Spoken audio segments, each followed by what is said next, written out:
नमस्कार जो भाई भौणी माने अछंती आ जो फ्रेंड्स माने अछंती समस्त को हाय बहुत खुशी लगे आपण मानक पाखु आसिकी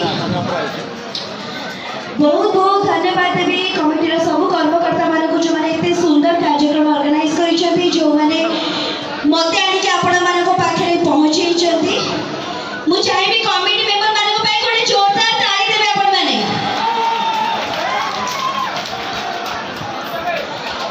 बहुत सारा कथा तो होबा किंतु जेंति कि हमर एंकर या पूर्वरु कहिले मोर रियल ना अपेक्षा मोर रियल ना को आपण माने बेसी मन रखि चंती लिसा को बेसी भलो भाबरे आपण माने जानि चंती आ जो धारा भाई को जानि चंती तो अगणार तुलसी मु से धारा भाई को गीत रु आरंभ करबा को कहउचंती किंतु ता पूर्वरु हम म्यूजिशियन भाई मानक पय गोटे ताली दियंतु समस्ते से न चाहिले मु आज भलो परफॉर्म करि परिबिनी तो गोटे जोरदार ताली दियंतु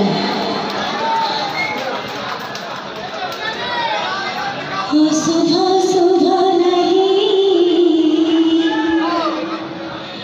छुआ छुआ नहीं सुबह सुबह नहीं छुआ छुआ नहीं वो तुलसी वो कहानी मंदिर की मसानी सबकी पवित्र रही चिरहिनी रही थी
केतेबेले तुलसी केतेबेले दुर्गा केतेबेले तारिणी प्रियांकर पाला रे छुट्टी छी मो पाखरु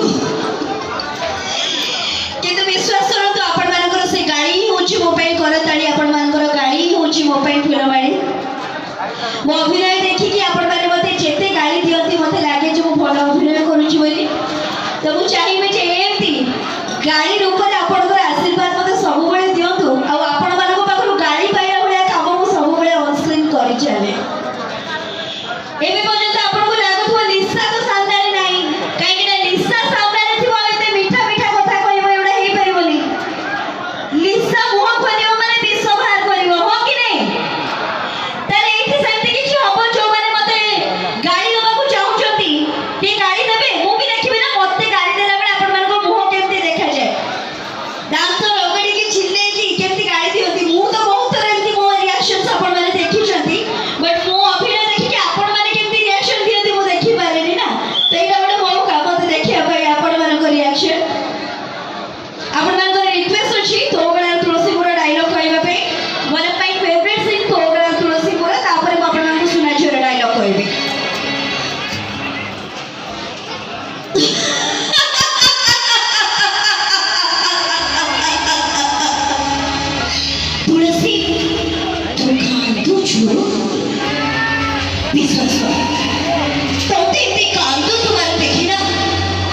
ମତେ ଭାରି ମଜା ଲାଗୁଛି। କଣ ଭାବିଥିଲୁ ତୁ ମା? ଗୋଟେ ପ୍ରତିରୂପକୁ ସାଙ୍ଗରେ ନେଇ ଚାଲି ଆସିବ ଆଉ ମୋ ହସ ଖୁସିକୁ ସବୁଦିନ ପାଇଁ ମୋ ପାଖରୁ ଛଡ଼େଇ ନେଇଯିବୁ। ଆରେ ତୁ ଭୁଲି ଯାଉଛୁ ଯେ ମୋ ନାଁ ହଉଛି ଲିସା ସାମନ୍ତରାୟ। ତମମାନଙ୍କର ଚିନ୍ତା କରିବା ଶକ୍ତି ଯୋଉଠି ଶେଷ ହୁଏ, ଏ ଲିସା ସାମନ୍ତରାୟର ଚିନ୍ତା କରିବା ଶକ୍ତି ସେଇଠୁ ହିଁ ଆରମ୍ଭ ହୁଏ। ବାରମ୍ବାର ମୁଁ ତତେ ଗୋଟେ କଥା ବୁଝେଇଛି। ଛୋଟ ଛୁଆଙ୍କୁ ପାଠ ପଢିଲା ଭଳିଆ କାନରେ ବାରମ୍ବାର ତୋର ଗୋଟେ କଥା କହିଛି, ଚନ୍ଦନ ହଉଛନ୍ତି ମୋର ଆଉ କେବଳ ମୋର। ହେନା,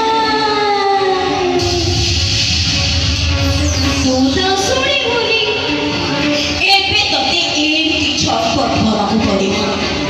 ତତେ ମୁଁ କଷ୍ଟ ଦେବି, ତୁ ଚିଲେଇବୁ, କାନ୍ଦିବୁ, ସମସ୍ତଙ୍କୁ ଡାକିବୁ। ହେଲେ ତୋ ଡାକ ଶୁଣିବା ପାଇଁ ଏଠିକି କେହି ବି ଆସିବେ। ଆଉ ୟା ପରେ ବି ତୁ ଯଦି ମୋ କଥାକୁ ବୁଝି ନ ଯାଉ, ତାହେଲେ ମୁଁ ଦରକାର ପଡ଼ିଲେ ତତେ ଜୀଅନ୍ତା ଜଳେଇ ଦେବି, ତା ନହେଲେ ଜୀଅନ୍ତା ପୋତି ଦେବି। ଆଉ ଏସବୁ କାମ ମୁଁ କେତେ ଭଲରେ କରିପାରେ, ତୋଠୁ ଭଲରେ ତ କେହି ଜାଣିନାହାନ୍ତି। କଷ୍ଟ ହଉଛି,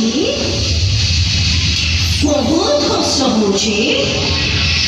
ଆରେ ଏମିତି କଷ୍ଟ ମତେ ବି ହଉଥିଲା ତୁଳସୀ।